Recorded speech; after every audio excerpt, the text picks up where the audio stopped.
Once upon a time, in a small village nestled among rolling hills, there lived a mischievous monkey named Max. Max loved playing pranks on the villagers, but his favorite target was the forgetful farmer, Mr. Jenkins. Mr. Jenkins was a kind-hearted man, but his absent-mindedness made him the perfect victim for Max's tricks. One sunny morning, as Mr. Jenkins set out to tend to his farm, Max swung down from the trees and snatched Mr. Jenkins' hat. With a mischievous grin, Max scampered away, leaving Mr. Jenkins scratching his head, wondering where his hat had gone. The next day, Max decided to up the ante.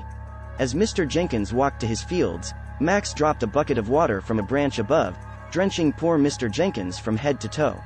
The farmer stood there, soaked and bewildered, trying to remember what he was doing.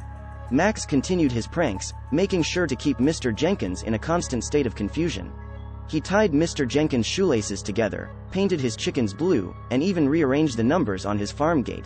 The villagers found it hilarious, and Mr. Jenkins became the talk of the town. One day, Max took his pranks a step further. As Mr. Jenkins worked in his garden, Max gathered all the vegetables and stacked them in a towering pile. When Mr. Jenkins turned around, he was astounded to find a mountain of carrots, potatoes, and tomatoes towering over him. Max couldn't contain his laughter and burst into a fit of giggles. Despite all the pranks, Mr. Jenkins always took things in stride. He knew it was just the mischievous nature of the monkey. Instead of getting angry, he decided to turn the tables on Max. One evening, Mr. Jenkins set up a trap near his field. He placed a basket filled with delicious bananas at the center, and as expected, Max couldn't resist the temptation. When Max reached for the bananas, a net dropped from above, capturing him. Max found himself trapped and helpless.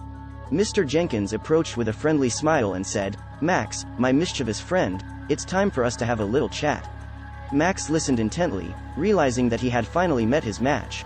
Mr. Jenkins explained how his pranks had caused a lot of laughter but also a fair share of chaos. He suggested that instead of playing tricks on others, Max could use his cleverness to help the villagers and bring smiles to their faces. From that day forward, Max became the village's official prankster, but his tricks were always lighthearted and harmless. He entertained the villagers with his funny dances, amusing impersonations, and clever magic tricks. Max and Mr. Jenkins became the best of friends, with the farmer serving as a guiding hand to ensure that Max's mischief brought joy and laughter rather than chaos. And so, the village lived happily ever after, with Max the mischievous monkey brightening everyone's day and Mr. Jenkins always ready with a chuckle and a reminder to find laughter in life's unexpected moments.